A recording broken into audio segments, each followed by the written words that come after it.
Resumir una década de cortometraje aragonés o la mitad de ella en unos pocos minutos parece casi imposible, pero ese va a ser nuestro reto de hoy y también continuaremos la próxima semana, porque aunque hace 10 años no existía el 3D, ya se hacía cine. Ni el efecto 2000 acabó con nuestros ordenadores, ni supuso el nacimiento de un nuevo cine aragonés. Pero sí que es cierto que la pasada década marcó un punto de inflexión en la producción de cortometrajes de ficción en nuestra tierra. Comenzaba un nuevo milenio que supuso una multitud de oportunidades para los creadores y que multiplicó el número de cortos y de enfoques. Contar las viejas. Llegaba una. Aunque eso no significó que los más jóvenes rompieran con los realizadores que ya trabajaban desde hacía años en el vídeo amateur, sino que se contó con su colaboración y algunos de ellos, como Pedro Aguaviva, dieron el salto a la nueva década con una cámara debajo del brazo. En el plano de la exhibición, comenzaron a propagarse los festivales por todo Aragón y los que ya existían sumaron experiencia para ir asentándose. En estos años, la Fundación para la Enseñanza Audiovisual, CPA, el Taller de Cine de Vigasluna y la Escuela de Cine de Aragón lanzaban sus primeras promociones. Y los aragoneses empiezan a irse fuera a estudiar cine. Este es el caso de Jorge Nebra, que se había marchado a Cuba y volvería para rodar su primer largo, Amanece.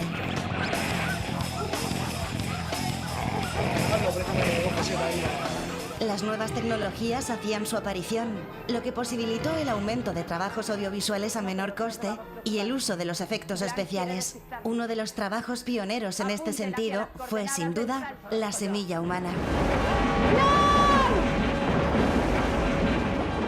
Comienzan a emerger en el panorama audiovisual aragonés algunos nombres que continúan haciendo cortos una década más tarde, realizadores que no esperan hacer de esta afición un oficio.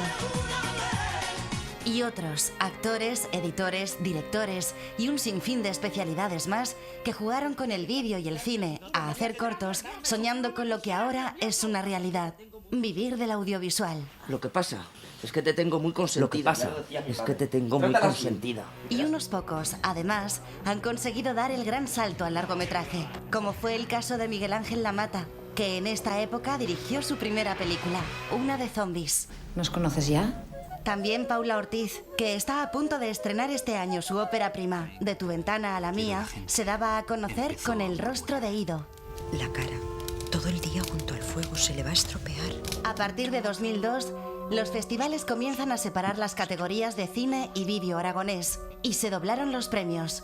Los trabajos presentados van ganando poco a poco en calidad.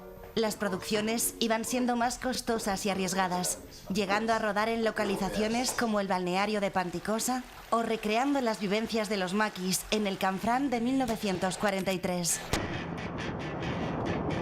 El amor y la ternura se abrieron paso en cortometrajes más intimistas, en los que primaba la interpretación. Se multiplican los temas y tanto el cine protesta como el social y el gore dan paso a multitud de enfoques.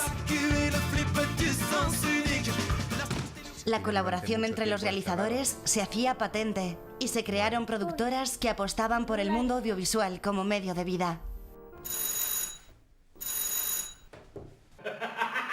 En esos años, los trabajos salían adelante por puro voluntarismo, por amistad, por colaboración entre los creadores. Quiero hacer algo diferente. ¿Algo salvaje?